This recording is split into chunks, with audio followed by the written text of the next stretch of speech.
ಇವತ್ತು ಅದು ಸಹಿತ ಎಷ್ಟೋ ಬೇಕಷ್ಟು ಅದನ್ನು ಕೊಲಗಿಡಿಸುವಂಥ ಕೆಲಸಗಳು ಸಾಕಷ್ಟು ನಡೀತಾ ಇದ್ದಾವೆ.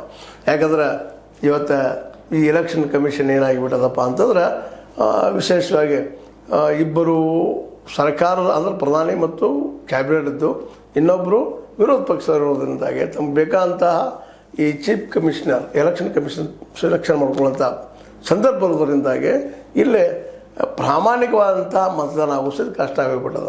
ಇಲ್ಲೇನಪ್ಪ ಅಂದ್ರೆ ದುಡ್ಡು ಸಾರಾಯಿ ಅದು ಹಂಚುವಂಥ ಶಕ್ತಿ ಇದ್ದವರು ಇವತ್ತು ಗೆಲ್ಲುವಂಥದ್ದು ಜೊತೆಗೆ ಇನ್ನೂ ಅನೇಕ ಸೇರ್ಕೊಳ್ತಾ ಇದ್ದಾವೆ. ಹಾಗೆ ಅದಕ್ಕಾಗಿ ಇವತ್ತು ಏನೂ ಇರಲಿ ವಿನಯ್ ಕುಲಕರ್ಣಿ ಅವ್ರಿಗೆ ಶಿಕ್ಷೆ ಆಗ್ಬೋದು. ಯಾಕಪ್ಪ ಅಂದ್ರೆ ನಾವು ಇವತ್ತು ಅವ್ರು ಗೌರವಯುತವಾಗಿ ಯಾಕೆ ಮಾತಾಡ್ತೀವಪ್ಪ ಅಂದರೆ ಯಾವ ವ್ಯಕ್ತಿನೂ ಬೇಕಂತ ಮಾಡಿದ್ರೆ ಏನೋ ಆಗಿರ್ತದೆ ನಾವು ಒಪ್ಪು ನಾವು ಮಾತನ್ನು. ಆದರೆ ಕೊಲೆಯಂತಹ ಒಂದು ದೊಡ್ಡ ಪ್ರಕರಣದಾಗ ಸಹಜವಾಗಿ ಯಾರಿಗಾದ್ರೂ ಗಾಬರಿ ಆಗುವಂಥದ್ದು ಎಷ್ಟೋ ತಮ್ಮ ವೈಯಕ್ತಿಕ ವಿರೋಧಿ ಇರಲಿ ಮಾತುಕತೆಯ ಮೂಲಕ ಆಗಲಿಲ್ಲಪ್ಪ ಅಂತ ಜನರಿಗೆ ಬಿಟ್ಟು ಬಿಡುವಂಥ ವಿಷಯ ಮಾಡಬೇಕು.